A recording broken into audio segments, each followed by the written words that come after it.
that every day, Most High passports and up, everything else down. It's the man, the myth, the legend. My name is, Yesh. Salute to you all. I want to talk about this real quick. It's Sunday. Salute to everybody that come in. Appreciate the live stream and the donations. Appreciate you all. I want to say this. For most people, the awakening tends to happen in midlife because it requires enough living experience to break the spell. And I want to sound absolute on this. You cannot understand the matrix until you're 40 years old, right? See, I got one phrasing one way, and then I got one phrasing another way on purpose, right? Because I want to sound as absolute as I can in that second phrase. But the reason why I'm saying this is because when you look at the midlife reevaluation and you understand what you've gone through, you realize that you were asleep. And you realize that you need to reconstruct some things that you thought were your identity and it wasn't. When you look at the existential and cognitive awakening that most people have, or the maturity levels, or the gain from experience, or this generativity of just this shift that you have in life, you'll understand that you're out of the matrix at that point.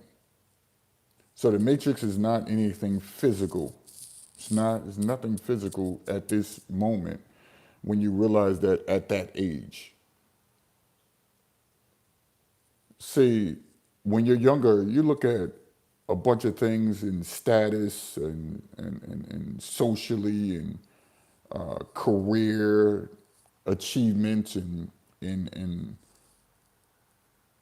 the sexual marketplace, as they always say, the approval from your cohorts or your peers, right? You look at the consumer ideology and mindsets and environments and culture. You look at all of the gravitas, you got your chest puffed out, right? Ego. So all of this is the script that you guys were given, right? And looking at sociology, looking at the scientifically, looking at psychologically, all of these different frameworks that people come to this conclusion as, right? They call it, we got a few things that they call it. They call it social conditioning, ideology. They call it false consciousness. They call it symbolic order. They call it a performative society. That's your individual, that's your invisible script. We all know that. We all sit and look at this. We all determine that. And specifically why I'm using the age of 40, I'm using the age of 40 for a reason. Jay Clyde, what's up? I'm using the age of 40 for a reason. A person doesn't wake up at 40 because it's their age. Just their age is the main concrete factor. I'm not saying that. I'm saying when they accumulated all of these experiences, or they were exposed to certain things in their life. Let's look at heartbreak.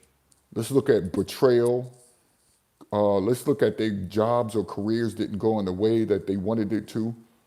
Let's look at the loss of parents. Realizing that money isn't your God at a certain point. That's not your Jesus Christ, right? Watching people repeat cycles over and over and over, and you're like, when are they gonna learn? You see institutions fail, you see them grow, you see them crumble.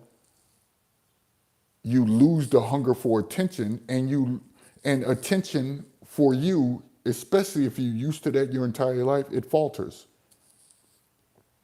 So this whole entire fantasy at the age of 40, you lose all of that. Not because you're old. That's not what I'm saying. Not because you're old, not because you're soon about to go in the grave and anything like that. No, that's not what I'm saying. But you've acquired a certain amount of experience and evidence and life lessons. So the psychological mechanism with your chest puffed out and that ego happens all in your 20s. This is you trying to project that you're somebody that you're not.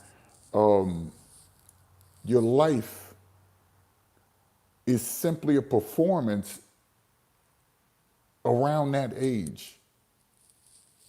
And validity turns out to be a lot of these guys, a lot of these ladies, that's their life, that's their oxygen. And then when you get in your 30s, that's when a lot of these performances grow tiring, right? You're like, oh man, enough of this. That's when you see the cracks in life and what they're giving you and what the government is doing and what the people around you, what your family and all your experiences at your jobs. That's when you see the cracks start to appear.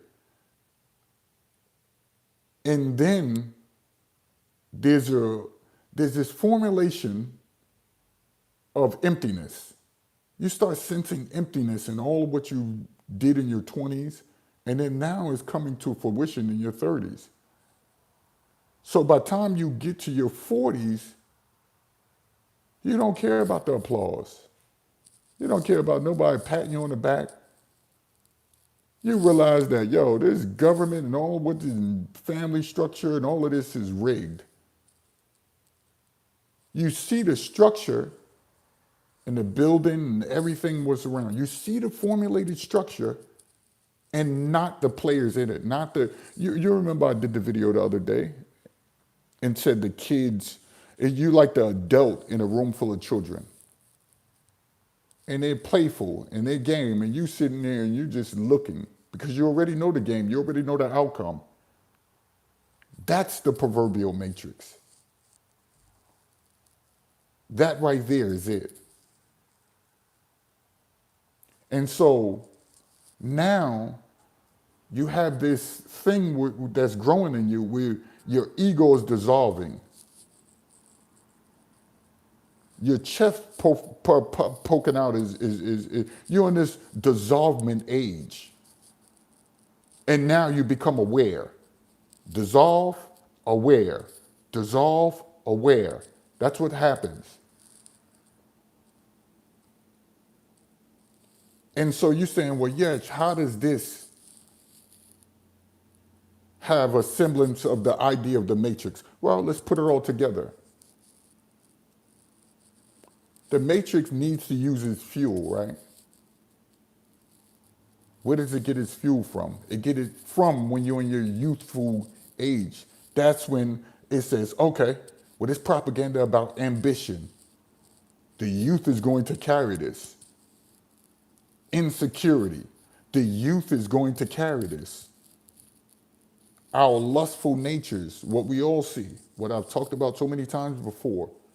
The youth is going to competition. The youth is going attention. The youth is going. You see how this goes? That's fueling the matrix. That concept, that idea, that right there is fueling the matrix. So when you're young, you can't let it go because you're craving that.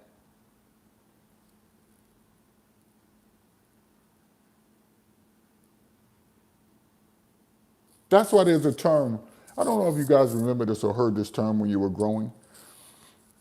Youth is wasted on the young. Youth is wasted on the young because, just think about that. Because the youth don't know what the youth don't know what, they don't know what they don't know. So the youth don't know what youth is. Because they were given a certain playbook under the guise that you need to do this, and they fall and they go into that direction. They go into that direction. So I'm not saying that only people in their 40s wake up. That's not what I'm saying. That's not what I'm saying. I'm saying that you have enough life lessons up until that age to have an awakening. You can be at 22 and wake up early. Or you could be as late as 60 and finally call it a day and say, so I'm saying they tend to wake up or have an awakening around that age, right? And for women is a lot quicker, in my opinion, because society is based off beauty. And so if a woman is no longer desired, she's not, that has an effect. And so if the guys don't have that career or they don't have that, where they have that economic security, it does something to them, like it does something to women not being beautiful anymore. You see?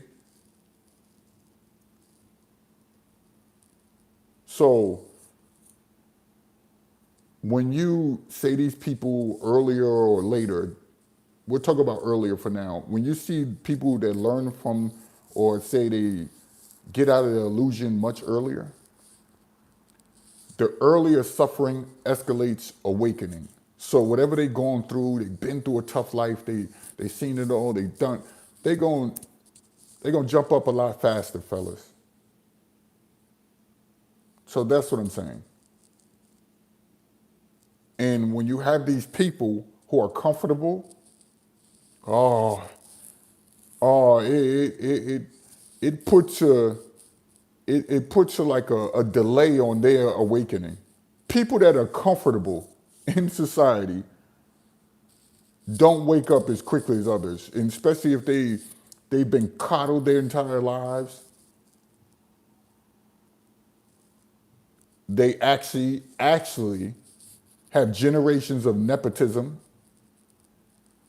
Sometimes in a lifetime they never learn. So the matrix as a life stage illusion is what I'm trying to tackle. So the matrix is not a place. That's why y'all always see me with this travel and guys going overseas and ladies going overseas. I always say the matrix is not a place. You say, we'll leave from this matrix and go to another.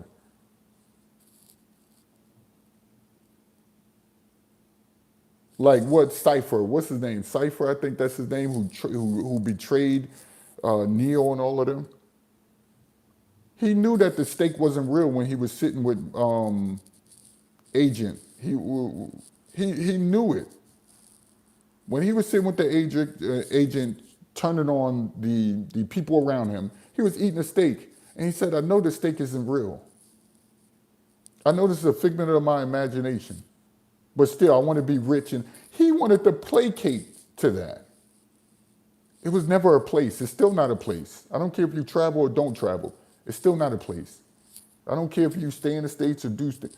It's never been a physical place. It's a development of illusion, ambiguity, cloudiness, fogginess. It's always been that way. And think about it, when you're young, you have the inability to distinguish the act of something, the performance of something versus the reality of it. And then when you get to that midlife point, right? That's when the cloudiness, that's when the ambiguity begins to dissipate. It begins to lift.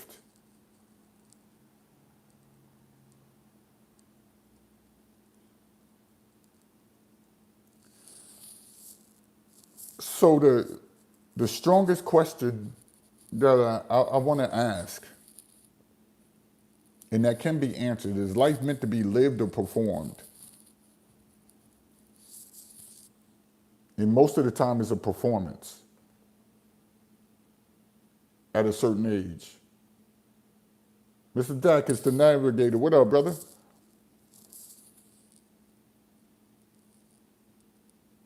So the beginning of your life is just a performance, right? That's the performing stage. That's what I mentioned earlier about the 20s up into your 30s.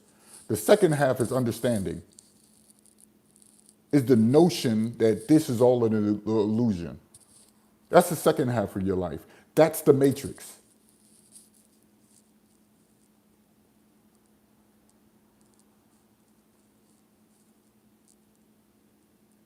See, most people, they don't recognize the matrix of social incentives and the identity of acting and performing until they get up into that midlife point or in their 40s, is what I say. Because you got to think it takes time of all of these lived experiences and this ego-based motivation and to collapse and to mean nothing. You have to have all of that to collapse in order for that concrete evidence of awareness to show itself. So you can't attack my points. You think you can, but you can't. You got to understand it. The position is quite clear, and I've been saying it all of these years. When guys are saying, y'all want to get out the matrix, I want to get out there. I'm like, dude, that's just in your mind. And you don't want to listen. Guys that don't want to listen to what I'm saying, right? They still under the illusion, who still use the proverbial matrix as a quintessential point for their concepts or for what they're doing. And these are grown men still using this term. No, you're not escaping the matrix. You're still in it because it's in your mind. You're just running from something physically. I don't care who you are. You think you're going to a new place to start over. You're just running from something.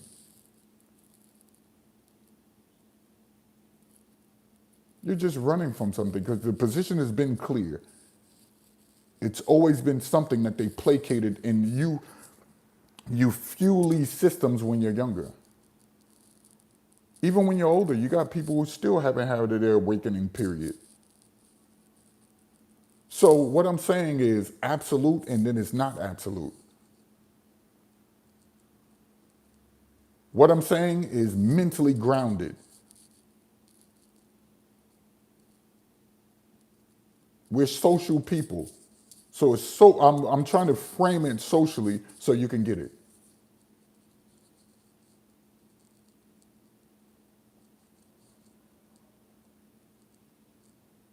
So all of that matrix stuff, that's when you perform when you're younger.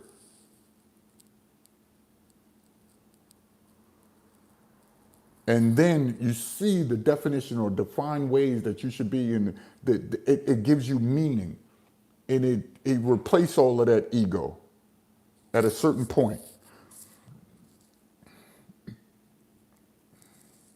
And we'll tackle this in a second. So the second half of what I want to talk about today, I want to talk about the determination of how you know somebody has ill intentions, right? I keep seeing all these videos saying that a lot of these druggings overseas is still happening to men because they don't want to listen to platforms like this. And again, ego. That's why I told you, they just carry the matrix with them. They literally just carry the matrix with them. Look at Neo when he was in that club before he was had the option to take the red or blue pill, right? Look at what drugs, stuff happening, and not again knowing something wasn't right. He was able to survive until he realized that something really wasn't right about all of this. And then they start putting two and two together and they call you conspiracy. The term conspiracy theorists don't have its meaning like it once had. Now that we know that the CIA was behind it and it's propaganda put together, again, illusions. Use the term conspiracy theories. And anybody that questions what we do and don't have proof because we have all the proof, we're going to call them conspiracy theorists. We're going to take people out. We're going to do whatever we want. Like, for instance, if Trump runs for a third term, who's going to stop him? Who? ICE is doing what it's doing. Who's going to stop them? You? Armchair warriors? Nah, you. He said the only thing we got is our voice. You see how they bastardize everything? Man, you got to speak up. Well, if 100 million of you just speaking up and 2 million are actually on the ground.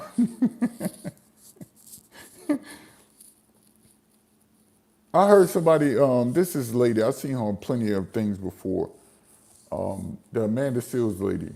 I seen a thing on TikTok that popped up where she said, they said, well, you seem to be armchair. When you going to get out there on the street and make your voice? She said, me? Who, me? It's some of us that are good with being inside. It's some of us good with being inside, which is quite laughable. That means she's just going to sit in her comfortable abode and talk. No action behind it. No funding organization. See, that's what back in the day, if you didn't get out there with them, you funded them. You'll see the grandmother send in the 60s and 50s, send her little $10 check, and it added up to help these organizations.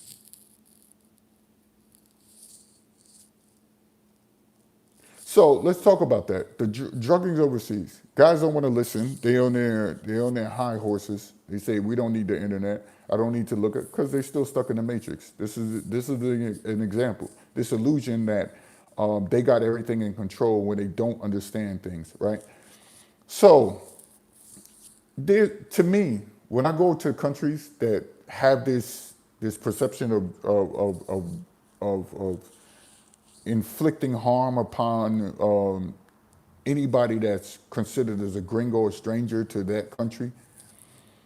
If you go to a place like Colombia, right, and you know for a fact that there's a thing where people or men are getting drugged, right, there's one thing that I do, and people that know me can attest to my cautiousness and the way I use it and not being scared to utilize these measures, right? I'm not going to give y'all the complete secrets. I'm just going to say the one thing, when they ask you to drink something several times and you say no and they continue to ask you, that's a red flag. At that point, she's clearly your enemy. Number two, I would go to the restroom, right? There's a trick. I would go to the restroom, leave everything out. Leave everything that can be consumed, right, out. That can be eaten or drank. I leave all of it out.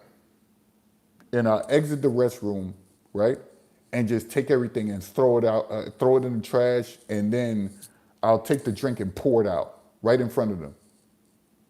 Because you're supposed to have the money or the means to do this. You get more bang for your buck overseas, as you guys claim. So I just throw everything out. If they try to grab it and stop you and say, what are you doing? And try to jump up and grab the stuff out your hand, they put something in it. Simple. Simple. Those are two measures that you guys can test. Just go to the bathroom, leave everything out. Leave the food out, leave the drink out, leave everything out. Go in there and stay in there for a good 3 minutes, 2 minutes, right?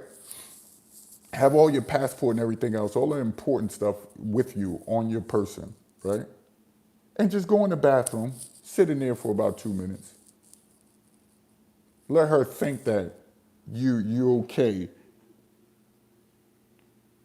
Shout out to Travel Quadruple 4 with the cash. I appreciate it, brother. Thank you. Salute, brother. Shout out to Travel Quadruple 4. He's listening.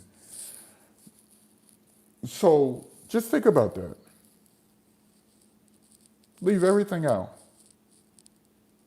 It's only going to cost you about $7 to $10, depending on what you purchase. Who cares? Come back from the bathroom, sit down like normal, and just grab everything. Grab the food, and purposely do this. You don't want the food. You've eaten before you met her or was around her. And purposely get up and tell her you're about to throw it out. Don't just throw it out. Inform her while you're standing up with the stuff in your hand. Because you want to see her reaction. You guys got to know how to do stuff psychologically. And say, oh, ella no quiere esto. Esta es basura.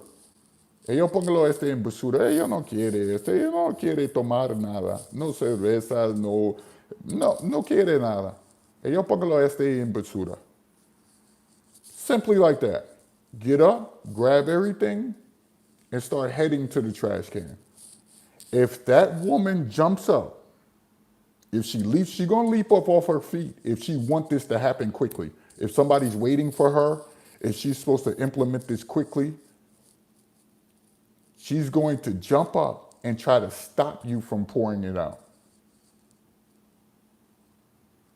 She's going to stop you from pouring. See, you're so desperate. That's how I know you're still in the matrix. You just change countries. But your mind is still warped.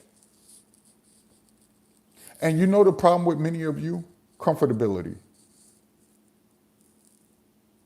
Comfortability is you guys as God. You go overseas and you get comfortable. That's your problem. You get comfortable. You get comfortable in tourist areas. You get comfortable in tourist areas. You're so privileged. You want to be privileged. You want to feel like the Kim Kardashians, and you want to feel like the Hermeses and the families that come from privileged environments. You want to feel like that. And so you think, I get more bang for my buck over the seas, so now I could get comfortable. No, you can't. You can't. You shouldn't.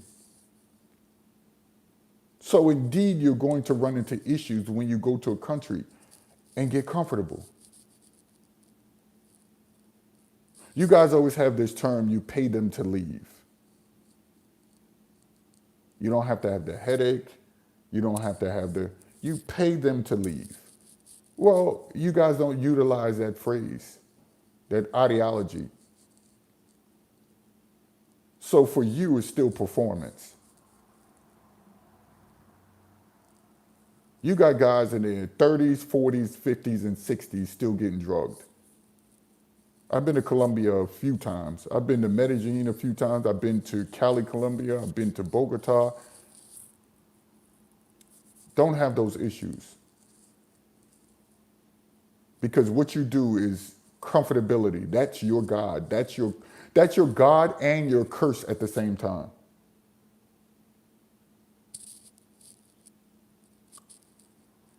And I don't care if no one likes me here. I'm not trying to be you guys' friend. I'm trying to make you aware of the different stupid things you do. And I told you, years ago, and people say my words are very prophetic. Years ago, I told guys, stop putting women on camera.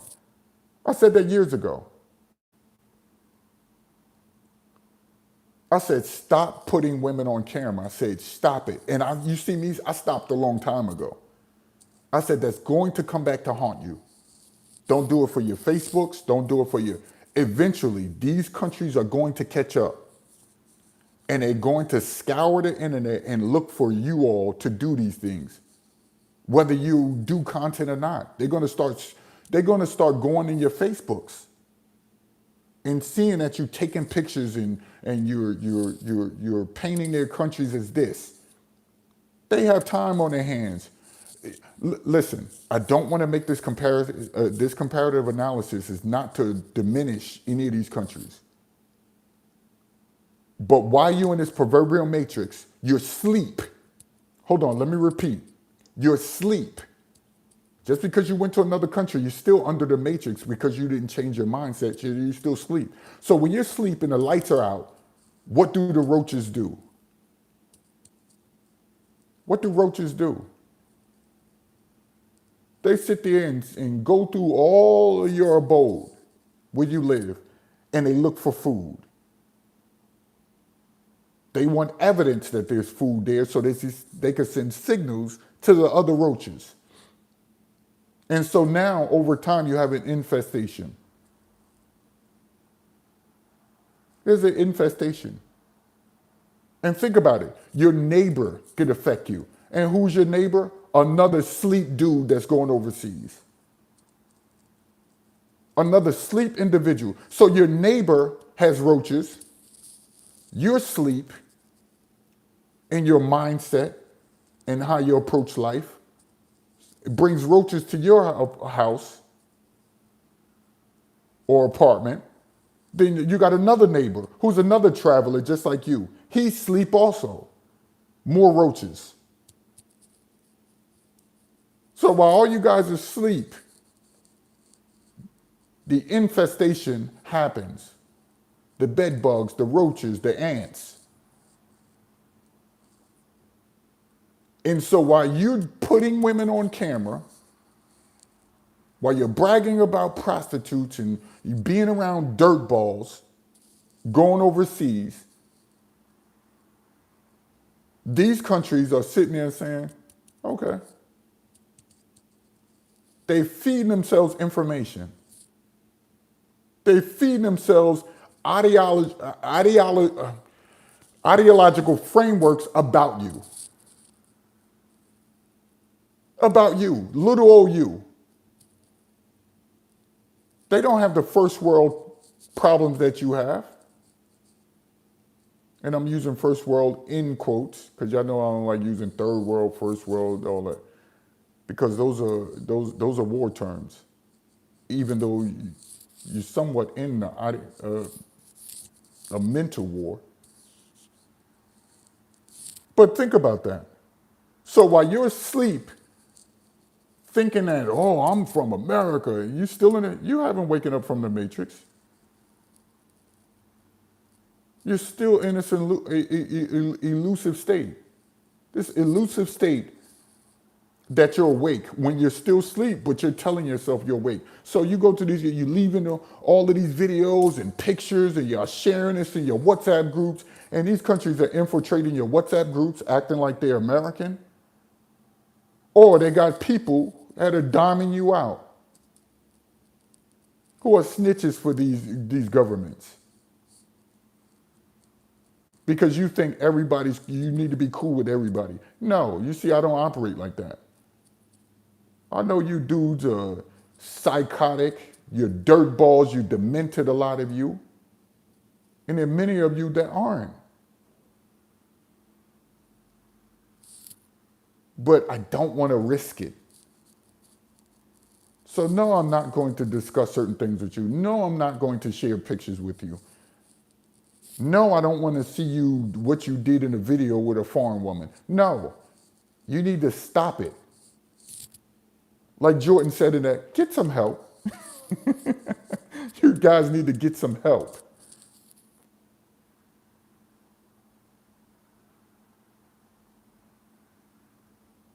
That's the issue.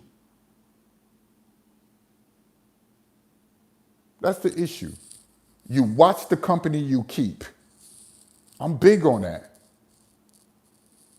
You guys don't want to offend people. Well, I don't want to seem like I'm big time. No, I chop it up, shake your hand, that's it.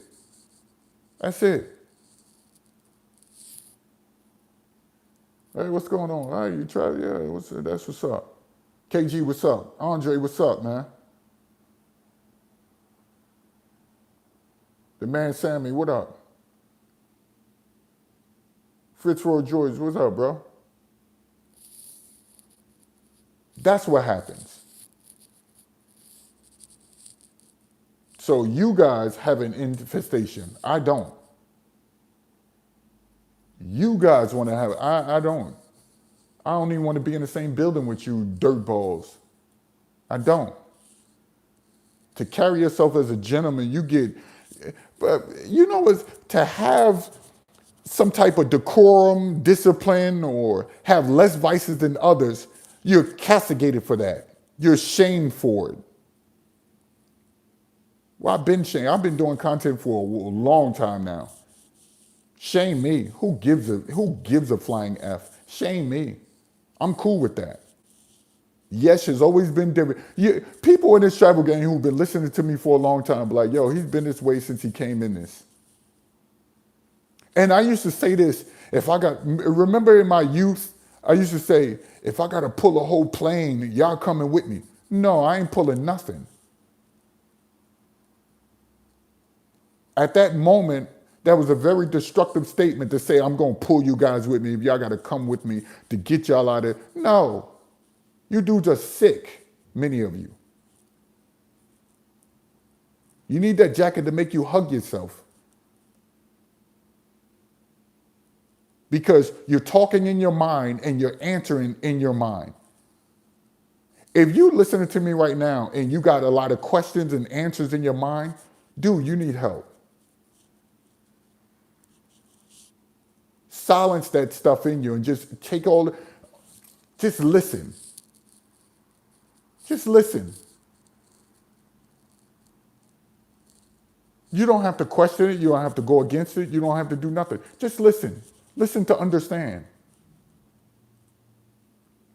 Don't think nothing. Just listen to the words I'm saying to you right now, my voice.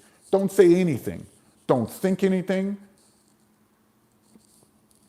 And if you're answering, okay, there's one side of you in your mind that's answering questions or asking questions or going against or talking shit. And then the other is answering that and responding to your crap talking. Ask yourself, what is doing that right now?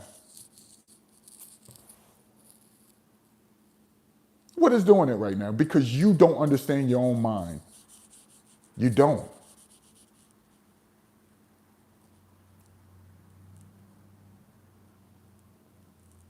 If you're a defensive individual, right, and you're a contrarian, and that's all you've been doing, and we see that in a lot of these communities, they think they know it all. They think they have it all. When you're the most demented one out of all, you don't make sense of everything. You're the person at a cookout that's going to get into a fight.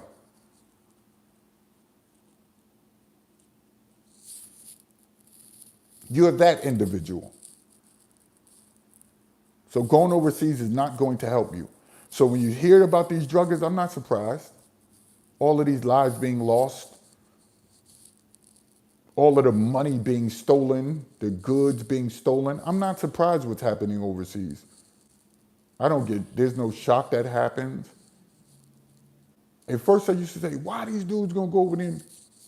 But I realized what type of individuals are going over there. And having so much experience seeing all of this, I see why these guys this is happening to them. And you're seeing all that, what was that Ghana thing? Everybody was going to Ghana. I said, these governments are going to take these people money. You're not their people. You think you are. But you look like them as far as skin color. And when you look like them, they don't see you as like the China man. They don't see you as the European. They see you as just as them and not like them at the same time. So I said that, and I'm seeing all these stories pop up on TikTok, real life stories of ladies and men that are over there.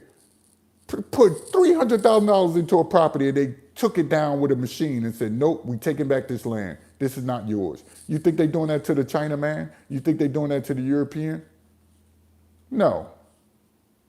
But they doing it to your ass. If you're a certain hue, color, group, and category, and they see you as the same skin color as them. And you see these ladies' stories. I just saw a story on TikTok where this lady, she put $100,000 into this property and they commandeered it. And I'm like, what in the nice property? They just came and crushed it down with the machine. Nobody wants to talk about that because there are safe spaces that you can't talk about, like Africa. You dumb idiot. I'm going to speak on it. These guys ain't gonna stop me. Who are you to stop me from saying the word internet shame? Internet shame. You guys think I'm so past that internet shame, that era where if you speak, we're gonna attack you on the internet. Okay, say something about me. Plenty of people have said, oh, Yesh got all of this, Yesh is doing it. Who gives a flying F? Who cares? I don't want to be around none of you ingrates. I don't want to be around none of you. When you bring negativity or you happy that negativity happens or you scared to speak up to internet dudes, y'all scared to speak up about the nonsense that internet dudes. There's peer pressure online and you guys are in your 40s, 30s, 50s, and 60s. And you care about what people on the internet say. Just turn off you see what I do. I make videos and then I just get off. Y'all don't want dudes like me who are stand-up sidewalk cracking mother. I don't bend or fold for none of yous. Because there's certain things that need to be said. Of course we'll have ideological differences. But whatever framework you putting yourself in doesn't make sense. That's what you should ask yourself. If you're gonna ask yourself anything with that damn voice. Do you write things down? Do you measure the outcomes? You know what it was like just going to Brazil all those times? It was stupid, just burning money. But again, I was still in the proverbial matrix. I was still there. Going to Brazil 40 and 50 times, crazy. Just stupid. Just stupid. Versus being there for a lifetime if I save and acquire a property or a business or something that's going to make sense. I could be there for a lifetime.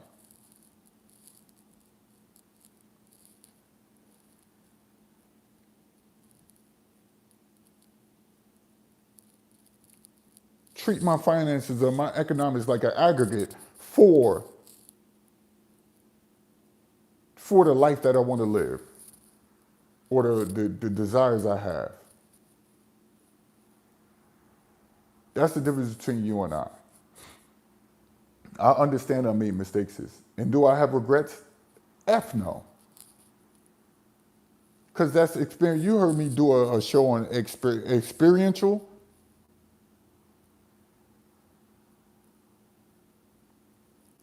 And those experiences live a lifetime and you can further yourself, right?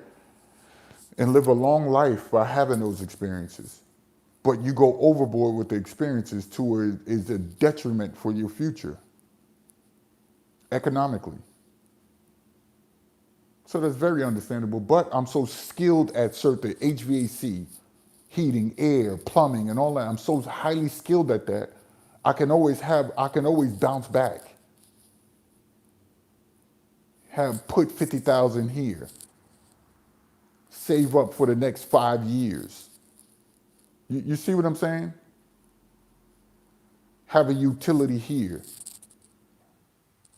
Learn from these guys that train and talk about crypto and what it means and see if I want to get into it or if it still doesn't make sense to me, right?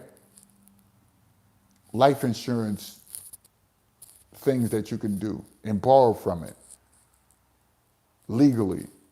Everything is not like trying to scam and scheme. And these different things. So over the next 5 years, well, yes, don't travel no more. He don't go nowhere like that no more.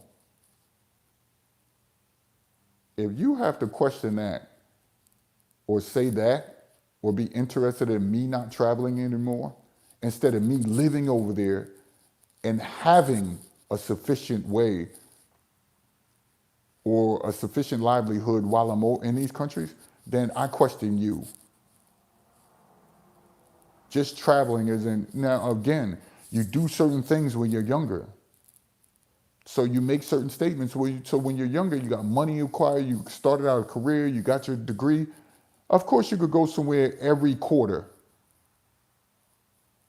I told you guys should be traveling every quarter. I still stand by that. But don't force it like me, going somewhere 9 times in 1 year that costs over $2,000 each time you go, plus hotel stays and excursions and different things like that. No, you don't need to go to that extent. Pool man, what up, y'all? Happy belated birthday, man. Appreciate that, brother. Appreciate that. Appreciate that, man. I had a blast in Costa Rica. Y'all don't understand, man. I was dancing with the family in the neighborhood. Y'all don't understand. I be with the locals, man. That's fun to me. But being around a whole bunch of prostitutes and whores and stuff like that, that's your thing. Cool. But I want to go to different families I know in these countries. Like when I went to Cuba, you know what it's like to sit with a family you don't know in Cuba? That was fun. The man Sammy, appreciate it, brother. That was fun. I'm with the family, I'm like, cool. So I appreciate things like that. At first I had the illusion that, you gotta be around women. No, you can still kill 2 birds in 1 stone. Go to an area, get a woman that's reputable, that is not a whore, never been, and bring her around a family, friends that you know in these countries. Simple.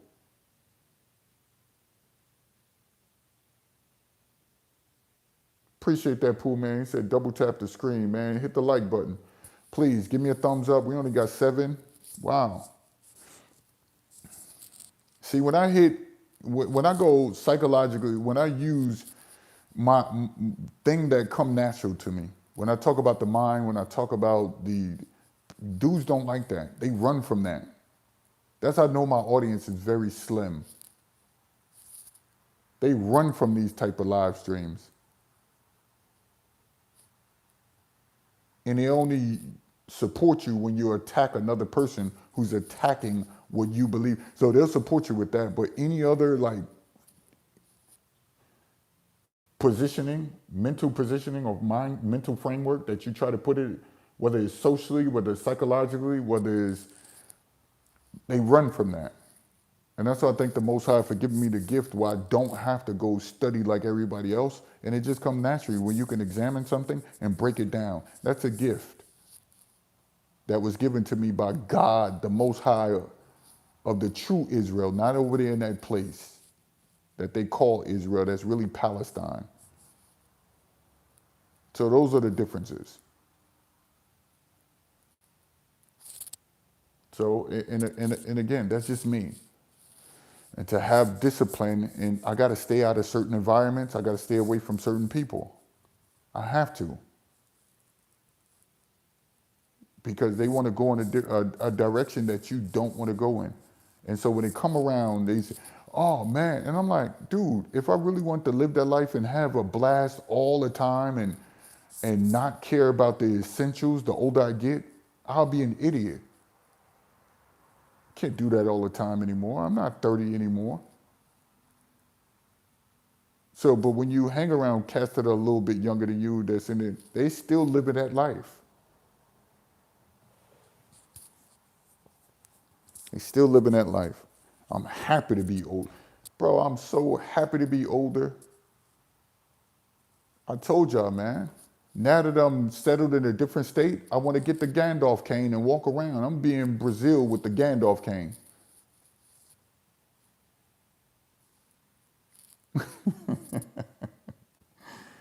Yeah, hilarious. I'm being in Medellin with the Gandalf cane, walking down the street.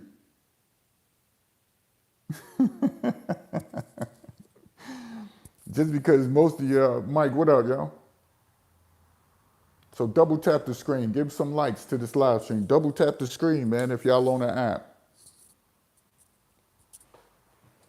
And I appreciate all of those that give, like Traveler Country before, MG Virgie. Yo, I got a lot of buys for my books lately, so appreciate it. I don't even promote them like that. I just put them in videos and call it a day. But I appreciate the fellas for who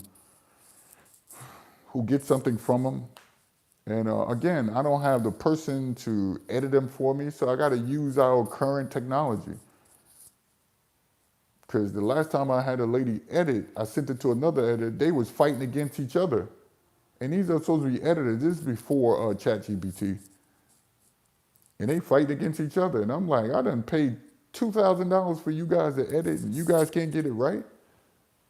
And y'all arguing in between each other? And these two different people who didn't even know each other. My book, compared to what? The characteristics between plants, animals, and humans was one of the first books I've written. And I went deep on it. And it still, to this day, is recognized as ChatGPT. And it wasn't even ChatGPT out then. So think about that. That book was my blood, sweat, and tears. So again, I appreciate it. I appreciate all of those. And somebody even purchased that book recently. And somebody said that's a good character association, good read. And I tried to clean it up because I didn't want to sound, most of my books are I sound like an absolutist in some of my books. And I'm happy to do that when it comes to this travel game. Because you absolutely shouldn't hang around dirt balls.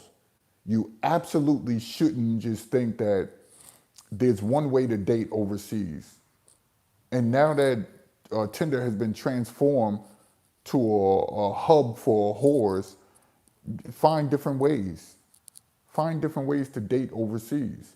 Find different ways to build property. You got all of these guys putting out this information. You got Speak Spanish Now TV. He said, Speak Spanish Now TV. He gives you blueprints on how to learn Spanish.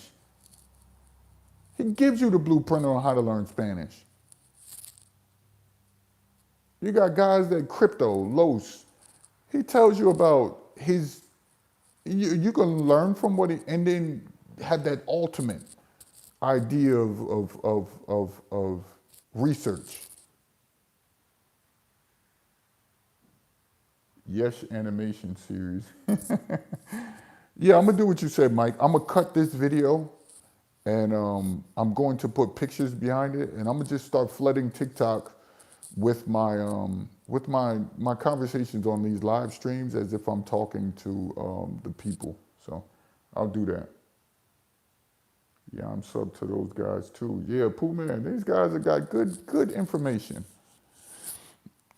If they don't have good information, you see some flaws, that's for you to determine with your research. Like me, I tell all of it. This is how I learned Portuguese. I wrote like a 40-page book, very like a pamphlet. Only cost you $5 online. This is how Yesh learned Portuguese. I talk to Brazilians every day. Now I'm in a state full of Brazilians, full of Colombians, full of Ecuadorians, full of Cubans, full of Puerto Ricans, only people I never meet is Costa Ricans. I've never met a Costa Rican in the United States of America. Never, not once. That's the only group of people I have yet to meet. And they in Jersey, I'm hearing. A large number of them in Jersey. I've never met a Costa Rican. I met every other Central and South American country, but have yet to meet a Costa Rican in the United States of America. Have yet to meet one, all the years I've been on this earth.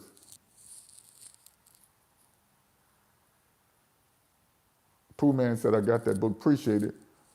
Pamphlet, quick read. Yo, this is what Yesh did, and it works. It worked. Taught myself a whole language. Didn't have a teacher like some of these guys who claim that they know the language from scratch. No, you didn't. They go into these, and again, no knock, but don't lie. No knock to them, but don't lie. They went online, they got these professors, and they do these little Zoom meetups with them every week. Every week. And that's how they learn the languages. My brain didn't need that. And it still don't need it for the languages I'm learning now. I just have this God-given ability to ascertain information. That's just me. But I'm like, yo, this is what this guy do who don't have a brain like me. This is what I told. Verifiable information that I'm giving you guys.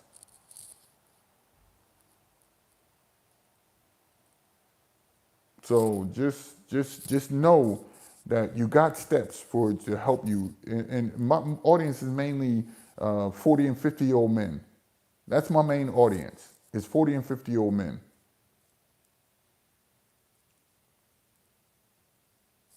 So you know for a fact that I like doing these live streams and don't have to hold the camera to my, don't have to be on camera. I love these live streams like this. These live streams are cool. And it sounds more podcast friendly versus up in your face and looking at me. So I appreciate these type of live streams. But that's what I'm saying. Football season is coming to a close. Basketball season is going to have its elevation soon. The WNBA will be back, even if you guys watch that. You got cricket, you got all these other sports. Of course, we got soccer, World Cup and different things like that that's coming into town. So soccer, I'm big on soccer. Oh, I was watching boxing last night. Should do it. People keep saying, shout out to my fellow Jersey brethren, little young man, Shakur Stevenson. He boxed the lights out of Terafima. And I like the fact that he's skilled and people think that skill is boring. You see, I got the skill to break down all of this stuff and it seems boring. Skill seems boring. But skill wins in the end. Sometimes forces skill. Mike Tyson was a brute, but he was skilled.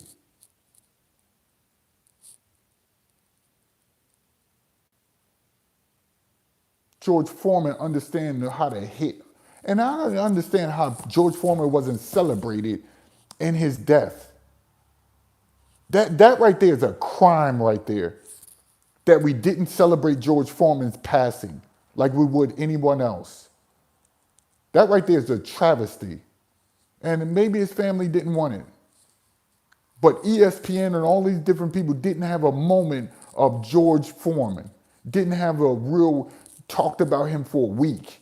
And didn't go out their way to celebrate that. That man was a good-hearted, bro. That dude could have been wild and out of it, off his rocker like Mike Tyson and stuff like that, saying the most, but he didn't. He was a gentleman. He'll beat your head in, and then after, he'll shake your hand. That right there is a travesty, and you heard me say it first. Nobody wants to say it. George Foreman should have been celebrated more than what he was. You said, I've seen Speak Spanish on TV. I need to check him out. Yeah, man. That's my dude. I remember he was at a basketball game there. He was like, oh, you saw me? Yeah, we all saw you. Everybody that was watching that game, he was at the Atlanta Hawks game and they showed him on camera. And I pointed it out to him. He just was laughing. So, but just think about that, man. That guy did a lot for society, helped out a lot of people, gave to a lot of organizations, and George Foreman wasn't recognized and just thrown by the wayside after his death. He should have been celebrated just as much as Ali was celebrated. So, just think about it, man. So it just, again, fellas, you got to think outside the box. You got to think differently. We got to share streams like this, and not just when it's sensationalized. We have to respect the guys that really take it to heart and really make meaning out of these things. And when they're gone, like for instance, I knew the good-hearted nature of Charles Tyler, his passing. He was a good guy. Man, went about it wrong and celebrating whores, and people have their premonitions or their thoughts about what was to come of him and what he did end up being. But that's not what we here to talk about. That guy was a good guy that should have been celebrated. Well, he had all of them. And this is why I told you, this is why I have a sort of a defensiveness about me. That you could have all these subscribers and followers and people could all say that this guy is representing, and none of these guys will support you. None of them. This travel game ain't do shit for me, right? Only a select few, like Mark B, third generation war vet. He gave a lot of money before. I'm talking about that guy in support. Traveler Quadruple 4, G Virgie, and so many others that would give $5, $10. Joseph Majors, all of these guys. And guys that I'm cool with who never gave to me. Guys that I'm friends with who I've seen them donate to other people who's on their live stream but wouldn't give me a damn dime because deep down they got some type of resentment about me. And these are guys that I know. These are guys that I talk to every day. You think I'm not paying attention to that, fellas, who are true friends to me? You think I don't pay attention to that? You guys really think I don't pay attention to that? You say, yo, Yesh calling him. Bro, I'm very aware of who's genuine friends and who's not. Very aware of it. Y'all think I'm not? I am. And my information is more pertinent and more imperative than anybody that they listen to. Hands down, and was told that, not me poking my chest out.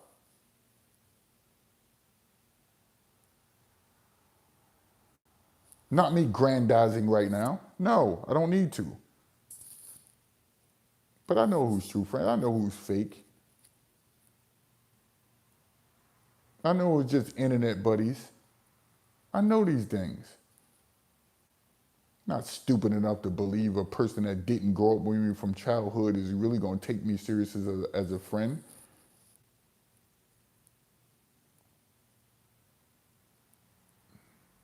It's rare. Very, very rare. Very rare.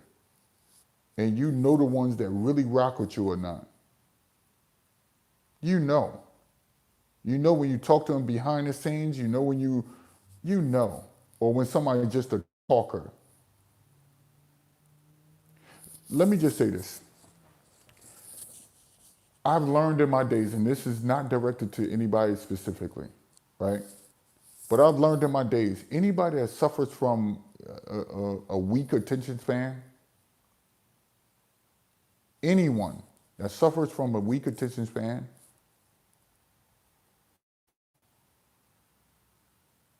you got to question your friendship with them.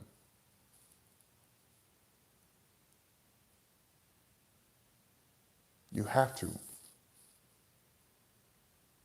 Because that very person will get in front of people and change right in front of your eyes. Vado had it in a song. Y'all know I always go to that line. People that have been listening to me for a while know. Vado, him and Dave East. That was one of the dopest songs that was ever produced in hip hop.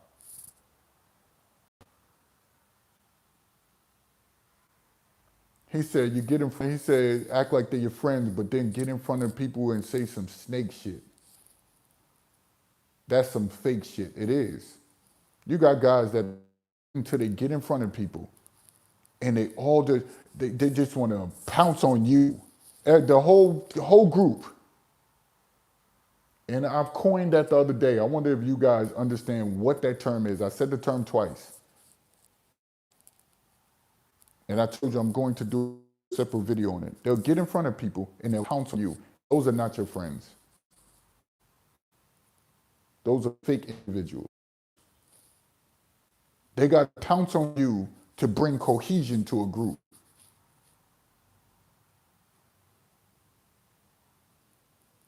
So the group's cohesiveness is them all going against you every time they get together. Those are not your friends. So if you get in a friend group who do that to you, those are not your friends. So take it for what it is. Those are individuals that you're just killing time with. And don't let them kill you in the midst of their time with them. Don't let them kill you in that time you're with them. Don't do it. Because no friend group should get in front of people and use you as a punching bag as a way to formulate a connection for a group of individuals that's grown damn men. Like they're in high school all over again.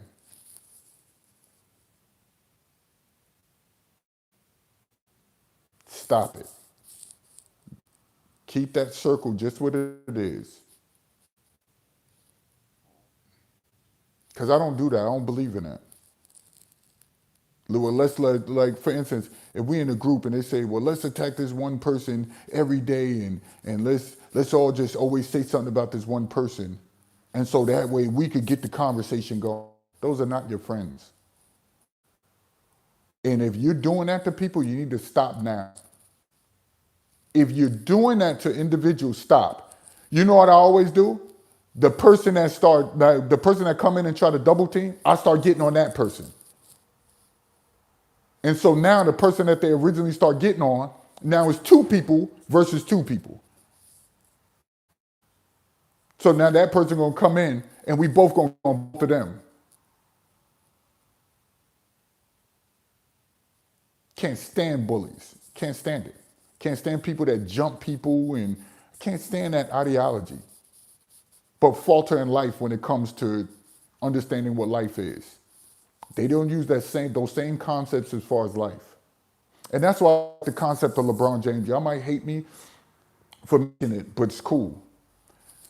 LeBron had the Rich Pauls. Just think about that. Rich Paul. He had Maverick. And he had a couple other friends that he don't discuss that's still under his. He brought them up. He didn't say, yeah, I started this, I'm the big time. Y'all do what I say. Use them as do-boys. He didn't use them as do-boys. Go gain skill. Go gain skill.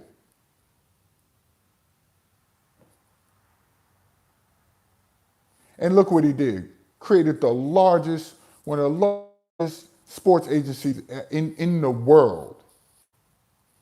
To companies hate him because they know how they've utilized their connection with LeBron.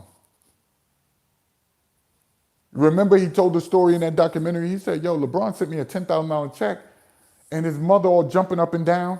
He's like, I don't just want you giving me money. He told LeBron, I just don't want you giving me, I want to do something. I don't want you just handing me money. Never asked for a handout. That's why I wrote books. That's why I did videos. Never asked for you guys a handout. I said, if I'm doing something, but people see me so much as a competition instead of understanding the value of what I bring. I want to compete with him. To the point, I've been in this game, cats never mention my name in what I've done for this space in travel. That's why I had this clicking. And I was like, damn, this is an illusion. I'm just carrying a matrix mindset with me wherever I go. Time to break free from that. I said, these guys are stuck in an illusion where they think that they need to be in competition with me. Versus everybody else that we understand is still in this matrix and illusion. There's men. Those people that we got to battle every day. So why you say you out of the matrix? Why are you trying to battle me? Oh, they're not out of the matrix. That's just a term they use. Huh. These guys are still a dirtball that they were in the United States of America. Nothing's changed about them. They're still a disease-carrying imbecile. Nothing has changed about them. They're still a cousin freaking you know what. Nothing's changed about them. Oh, this demented sicko should be put under the prison, if you know what I mean. It's into adolescent. Oh. All you did was transfer locations. That's all you've done. You changed locations. But you're still the same individual. Same individual with a passport in your hand. I don't want to hang out with these type of guys. I don't. He said the audio is going in and out. Might be my signal. Saying something, Sammy.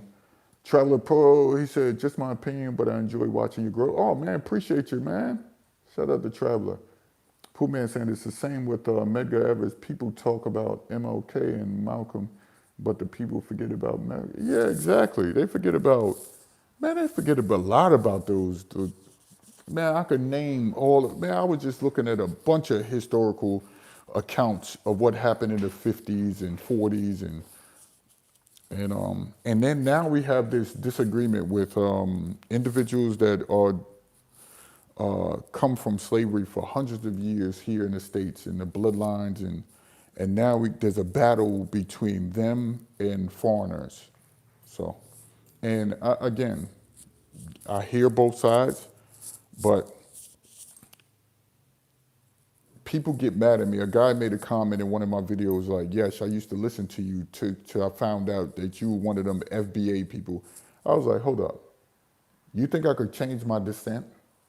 Let me just ask somebody who's intellectually, like let's be intellectually honest instead of intellectually dishonest, if you can, if you have the mental fortitude to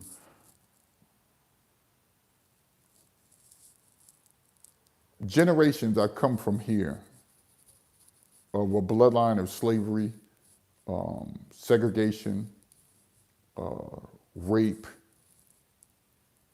subjection to be diminished, all of that, right?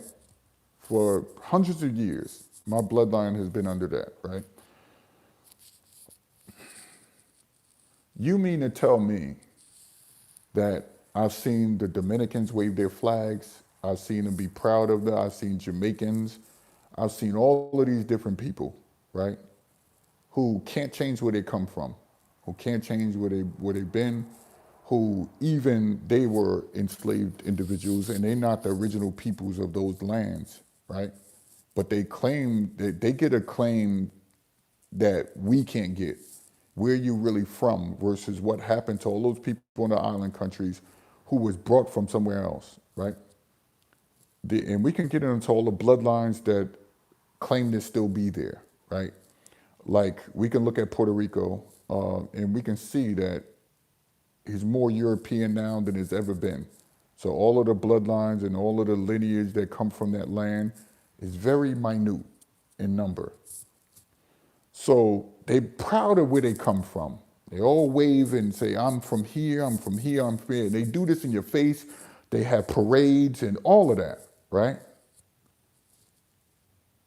You don't see their original garb from where they come from. You see them dressed like somebody, you see them position themselves in as far as music for the people. So you see all of these different occurrences, but then they say, well, you guys don't know where you're really from. We know you created this, but you don't get no credit for it. And we see the diminishment, right? We see the, not diminishment, but the diminishing expressions that people have that come from different places and try to downplay what happened to to my descendants and me now, right? And they say, you guys are just slaves. And they make all of these comments for all of these years. All of these years, they made all of these comments, right? And so now the people who come from this, who descend from slaves or who came from this land, who have like the native blood, right? Because everybody claimed Cherokee. That's the only one that they claim. But there's several Blackfoot. There's several ones I've named in previous videos.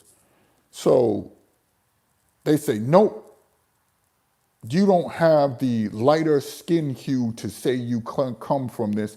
And they use that as a weapon. They use that as a weapon. And they diminish black. And to hear this, year after year, you play it off. You're like, oh, whatever. Oh, yeah, oh, whatever. Oh, whatever. Oh, whatever. And they play it off, right? And they diminish you. And then they big up their culture right in front of your face and say, we the original people, we come from this, we get to wave our flag. But when is there going to come to a point when the people that descend from slaves can say something? They say, you can never say anything. And you're like, why? I can't speak up for what my bloodline have gone through in this nation? Nope. Because in a way, they're basically saying that you can't say anything because you were put in a better position than I was. So you got to take everything I give you, and you can never speak or never be proud or never be anything like that. Because we came over here, we worked hard while you all was over here and you ain't do nothing with it. Hold on. You're telling me that you think it's okay for people to operate like that and for us to never have the right to defend ourselves or say anything? You, sir or ma'am, are the dumbest motherfuckers walking. That's how you know you're not smart. That's how I know you're not smart. They want to diminish your accomplishments in music. They want to diminish your accomplishments for putting your lives down on a line to say, no, let other people in here. They should be let in here just like the Europeans. Your descendants said these things and fought for these things. And why you just only letting Italians in, the Irish in, the French in? What about the island countries? What about Africans? And your descendants fought for that. And they diminished that. And so many other things that were lives laid on the line for, being hanged and different things like that. And they say you're never supposed to say anything. If you think I'm going to operate under that, if you think I'm going to operate under that, but as a person that's knowledgeable, you're sick. I'm going to be proud about it. I'm going to be proud about the music. I'm going to be proud about the food that's prepared, the way we do religion and all of these different. I might not agree with what they represent, right? But our style of doing stuff and how everybody's copying off that, you think I'm going to diminish all of those accomplishments that we have to make you feel better because you're not in your land and you're over here. You want to be proud from afar? Cool, be proud from afar about your land, wave your flags and all of that type of stuff. Do that. I'm not one of those ones who are going to castigate you or and say you're weak and all of that stuff. No, do that. But when I wave mine, right, the one we created, and proud about my historical accomplishments, right, and the blood on this land, don't say I need to diminish myself for you. I won't. I won't. Won't and never will. I don't care what terms you guys are using to fight back at each other. That's not how I operate. I love the shit out of Brazil. Brazil has always been good to me. Has always been good to me.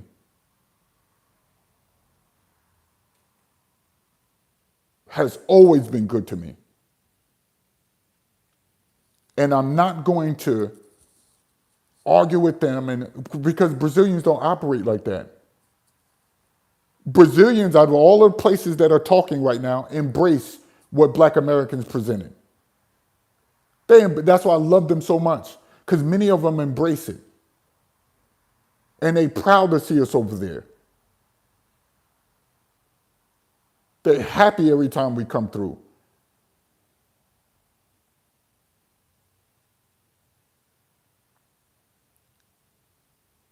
They don't even look black and calling themselves black. They don't even look black and call themselves black.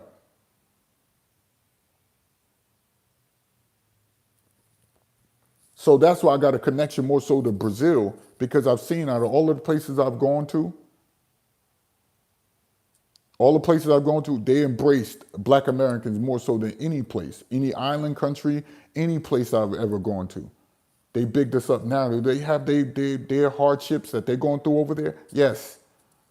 Not all peaches and cream, and I will never say that about no territorial country outside of the United States of America. But I know they're more understanding, more forgiving than any of these places that I've talked to, spoke around, visited, or anything like that. And they don't try to diminish. And they know a lot of history, and they big up Black history. They big it up. So that's why I'm so connected to Brazil. People like, because out of all the places, of course, you got the ones that try to diminish because they want to get into the powers that be. Anybody that won the war, anybody that's in power can write the history for it. Let me repeat that. We keep forgetting that.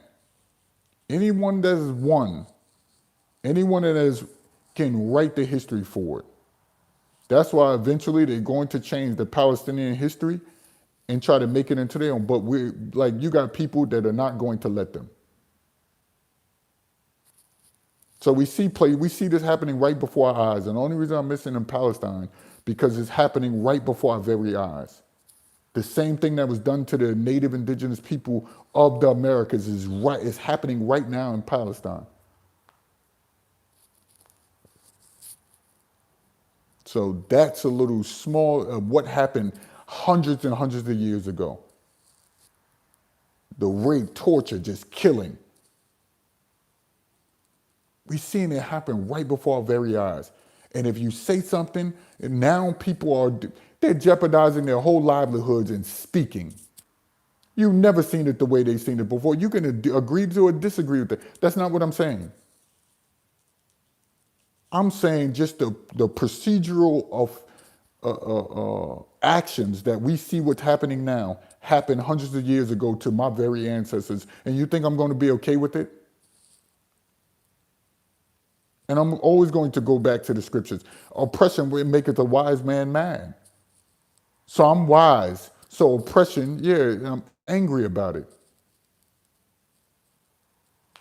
I'm angry about it. So if I can be from afar, what can you do from afar? You can only speak about it and give your coins to help. Put your money where your words are. That's the way you combat it. Well, I can't speak up and say, I'm cool with Yesh. And I'm using me as an example for some small example. And it's not the same thing. I'm not correlating me to what's happening over there. I'm just saying, oh, I can't speak out. I don't want to say because Yesh is controversial. Well, them fellas will say, well, I'm putting my money where my words are. Let me donate. Let me buy a book. And I appreciate it. I really do appreciate it. And that's what we got to do in situations like that of war. Find a reputable organization, $5. $5 of your money. $5 every month. That's what you do.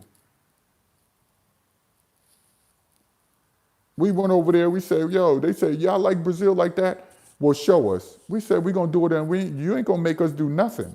We're going to do it on our own time. We gave over $3-4 grand to that school out in Brazil. That time I did the documentary. They seen all that money come across there. She was like, that lady was in tears.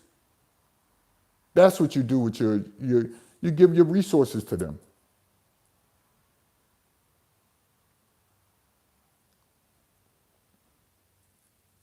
So I show and prove what I do.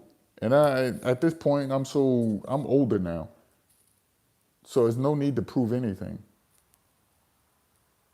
So no need to prove anything. Just do it.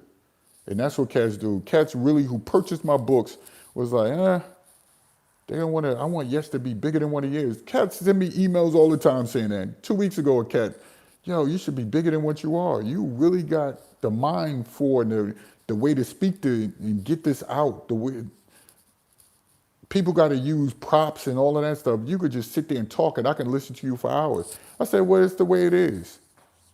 Life put me in this predicament where everything comes difficult for me. Some things I made difficult for myself. Because I got to be cautious. So, again, we appreciate this. We building something we got, but I told you, I said, yo, clean up the way y'all presenting information online. Nobody wouldn't listen. I said, these governments are going to change how they let you in their countries. People are promoting going to Thailand, leaving, going next door, and then coming back in the country. You know what Thailand started doing? They said, we got something for your asses. Now all of these people that once was in Thailand, and all of a sudden they're in different countries, and they can't get back in Thailand. And I was wondering, I said, why this person ain't telling the truth? Something happened. Yeah, Thailand kicking them out. Now you can't come back. You ain't do the visa process correctly. So just tell the truth. Thailand kicked your ass out. But instead of them doing that, they're not doing it. They're making it seem like y'all just came back to regroup. You ain't come back to regroup. They booted your behind out of there. And Bali is doing the same thing, I'm hearing. Who wants to go to Bali still? Remember that was all they promoted? The women used to promote Bali, Europe, island countries, and one part of Africa, which was Tanzania. Those are all of the locations that women used to go to. In Costa Rica. They always went to Costa Rica. Costa Rica was their stomping point. They go to them all women retreats and come to find out they're doing some women on women stuff out there. And leaving all their demons in Costa Rica. So those were the places. It was Europe. And they just kept going to Europe only. It was first it was the islands. When that got boring and they couldn't meet no men over there, they was meeting them little men, and all of a sudden the disease rate skyrocketed, and black men weren't going over there like that. Black American men weren't going over there like that. So they couldn't blame us. And then all of the high rates of disease. Go look in the 90s. Diseases just skyrocketed in those island countries. And then they left there, they went to Europe, did their little photos, pictures, and Europe got bored, and they said, man, no men over here either. They went to Tanzania. That's it. Then they went to Bali. That got too expensive. They drove the prices up there. They said Bali is one of the most expensive places. Crazy. Bali. Then they left there and said, let's go to Costa Rica. Drug the spiritual effects of that down. And they said, well, now let's chase and go everywhere these black American men are going. We promoted Colombia, now they're all in Colombia. Promoted Thailand, now they're all in Thailand. Think about that. What happened with this Africa talk?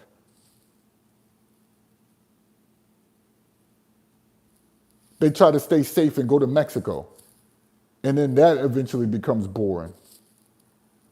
Because they want to stay close by the United States, so just in case something happened, they can run back. Now they're all in Brazil. You know how many black women I'm seeing making videos about Brazil? I'm like, where did all of this come from? Wherever we promote. What are they doing in Medellin? Ask yourself, what are American women doing in Medellin? And then they just recording the black American men online in the airports. And now they're going down to Parque Yetis and Provenza with us. What are you doing there? Nothing there for you. There's nothing there for these women in Medellin. Nothing. Go back to your retreats in Costa Rica. Stay out there. I'm like, what are these women doing in Medellin? First it was Cartagena. Remember a couple years ago they was going to Cartagena. I'm like, what y'all doing in Cartagena? Now they following us everywhere. And we like, what the hell is going on? What are you? I'm like, why y'all here in droves for Medellin? There's no beach in Medellin. Y'all like going to beaches.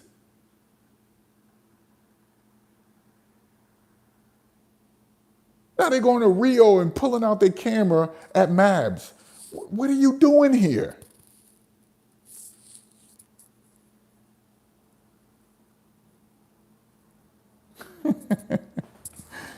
This is sick, man.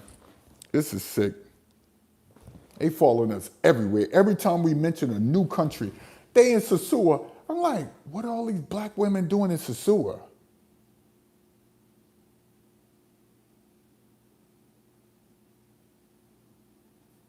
Strange, strange. Strange, strange world we live in. They tell us to leave, we leave. They follow you everywhere. This is a strange world we live in. Very strange. They tell us they don't want us talking to them. Dudes is like, bet. Now the club situation is dwindled. The nightclubs are empty. The nightclubs are empty, bro. They hold it on by a thin thread. Now they saying everybody get in the club. Nobody's sitting on no line and get no club. See, y'all made it so boring to do. Versus you go overseas, let's just say it. Let's just say it. Again, this might be the, let me stop being animated. This might be the internal weakness of men because they want to feel like there's somebody, but it's not. It's in our innate nature to do. So in a way, so I can make an argument for and against. Okay. But you know what it's like to go overseas and you get in a club and don't have to wait, don't have to do none of that grandizing and just think about that. That place in, there was a lady, an American woman in that place. Remember, it was like three of them, or two or three of them, in that place in Medellin and Parquilletas recording, secretly recording. And she made the comment, I see why these men, because all of these women are all over them and make them feel like somebody. Yes, in a way, yes, that's part of it. That's part of the male ego.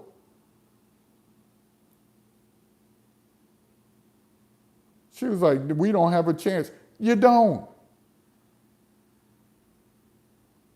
And they could be with some of the most beautiful women on earth for little of nothing.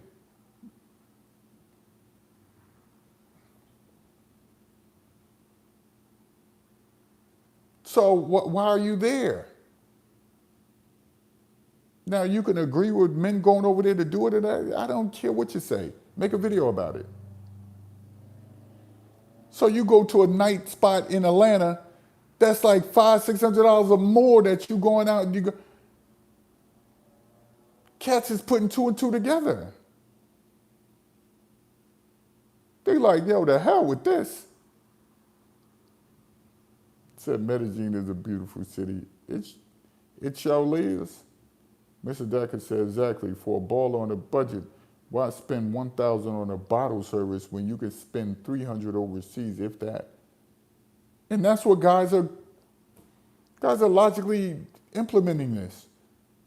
The only problem when we celebrate our culture, it says they are following to see if we move like bosses. Yeah, I don't care what they think. I don't care what a woman go overseas and making her analysis. And you know women, you know what's, bro, and I'm glad you guys are doing this. I know it's negative. I know I'm being negative. So I like when the ladies feel the effects of men, especially black American men, because I don't, white American men they probably don't do this because they're always being nice to people, right? But And they say black American men might be more honest when it comes to this. And I don't know. Again, those are arguments for and against, right? But I know there's a thing that's happening where black American men are going over to these countries and they're not speaking to the black American women. And when they see them, they run or they ignore them or turn their face up at them. And do you know that's having effects? Go look at TikTok. That's having an effect on these women from America. Like, I know you with your Latina, I know, but you ain't got to do all of that. And the men are saying, yes, we do. We do. We have to. We want to show you the ill repute of you being over here. I don't say go to that extreme, but guys are really going to that extreme and turning their faces up at women. And the women are saying hello to them and they just ignoring them overseas. This is happening. You know why dudes are doing, you know why this right here and guys doing that can help? Because let's just think about this. All of the men that have been harmed overseas up until now, I don't care what race, ethnicity, group, and category, and color, I don't care about that, right? All of the men that have been happening, it's been other men who are helping them. Now, some women, whether it's their family members and stuff, but it's been men that have been helping them, whether to get the bodies back or it's men helping other men. Even though that man shouldn't have been going overseas with no money, if something happened to him and then now his family got to be he's a burden on his family, even in death, I get all of that. But it's been men helping other men, whether it's on a small scale or whether it's on a medium scale, never been on a large scale, but they've been helping other men when something happened or in danger. But let me tell you what happened. Y'all know where I'm going with this. If the women begin to help out, you know what they're going to say? They're going to come back to America and make videos. We helping these black men get back to America. We're the mothers and the sisters. That's what's going to happen. And men are like, nah, y'all not doing that with us. So I don't even want to talk to you while you're over here. Y'all got to look at this shit deeply. If the women begin to help men, if they get into any happenings overseas, right? And we do become cool with them even overseas, they're going to try to mama you and then try to get credit for it and make videos about it on TikTok, YouTube, Twitter, Instagram, Facebook. We are mothers and aunts who helping y'all overseas. Watch, I'm speaking it into existence. When you guys allow them to go over there and take positions, right? Now they're going to have this ideology overseas and going to take it back and make videos about it. So I'm not preaching separation. That's not what I'm doing. We know how this goes, or we know where this goes. So it has nothing to do with separation. It has something to do with historical accounts of what we've seen them do when we are in the States. And you, like for instance, when a black man dates a white lady, look what happens. See, he dated that white girl, now he in jail, or now we got to fight for him and we got to stand out there for him. And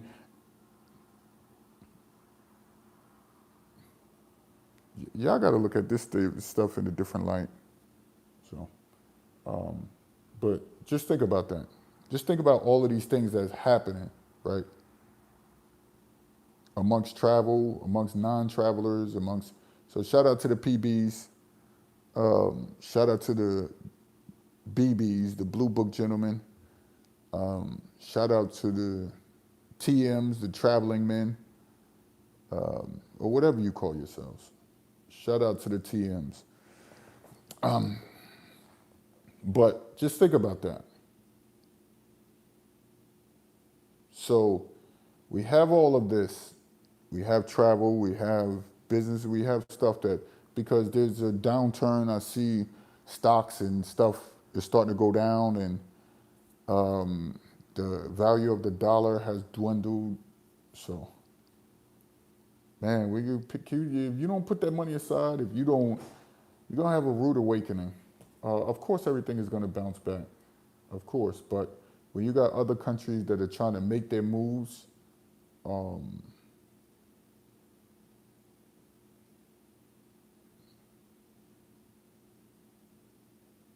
so, and again, I don't promote um, views that have a anger or vitriol, frustration or rage or hate toward American women. I will never, never do that content. Never. That's why I said we don't hate United States of America women, but we don't date United States of America women. Foreign women for the foreign-minded, traveling American, United States of America man. That's why I've been saying that for all of these years. And you need to have it like that.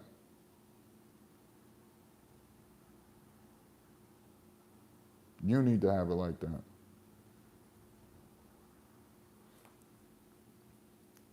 We don't hate United States of America women, but we don't date or marry United States of America women. Foreign women for the foreign-minded, traveling United States of America man. And don't bring the foreign women back here. Don't. Never do. If you do, at your own risk. So, that's why I said, get everything up in your life. That's why I told you I'm taking the next 5 years to do minimal amounts of travel, so that way the economic growth can happen. So the economic growth can happen, because I want to put my money where my words are, and that's what I'm implementing now.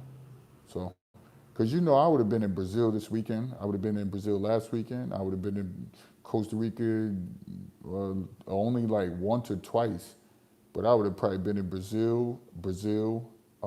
Went to go see my man Vic over there in South Africa. Everybody, I need to get in touch with my man Vic if y'all want to be shown South Africa the way it is. He's from Jersey. He's from the same area I'm from. I talk to him often. He want me to come over there. We talked last night. We talked today. See, I know people in every place that I actually like grew up in the same area that y'all don't know who knows me. We just don't say anything. And people, I always get that question, yo, Yesh, Jonas? Yeah, I know him. Man, I like his videos. I appreciate all of those that say that. And don't be scared to say it in public. Man, I'm so down my Broncos lost, man. Damn, what's the odds of him breaking his ankle? So mad about my Broncos, man. We would have still been in there. We would have easily beat the Patriots. If Bo Nix was still there, we would have mopped the floor with because our defense was impregnable.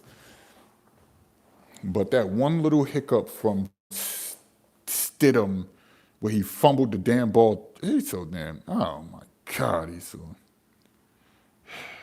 It would have still been 7-0 by the time that score was, with all that snow that happened. But who throws the ball forward like that? That was just dumb. Throw the ball away. Why do these quarterbacks got a problem with throwing the ball away?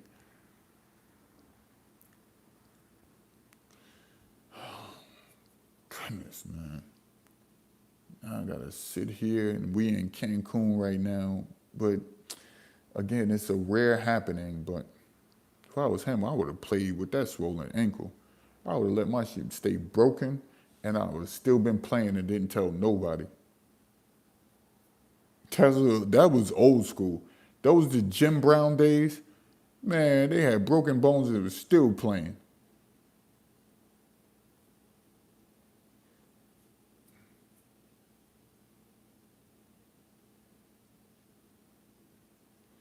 Yep, just like those 49ers, those trash-ass 49ers. 49ers are trash, man. Purdy was trash. They'll never win a championship. Never.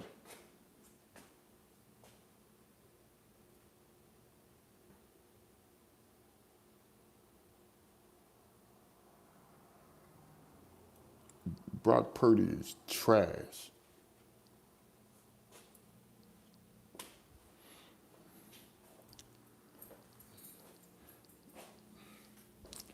y'all organization cursed after y'all did that to Colin Kaepernick. Got that cursed organization. Until y'all make it, you know how Colin Kaepernick did y'all like color purple. Until you do right by me, everything you touch. Y'all let Colin Kaepernick color purple y'all.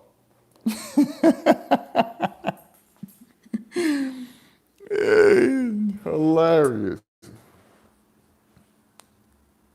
Yo, but man, what time is it? Damn, we've been on here for that long. Appreciate y'all, man. Thank y'all for listening. We're gonna get off here. Peace.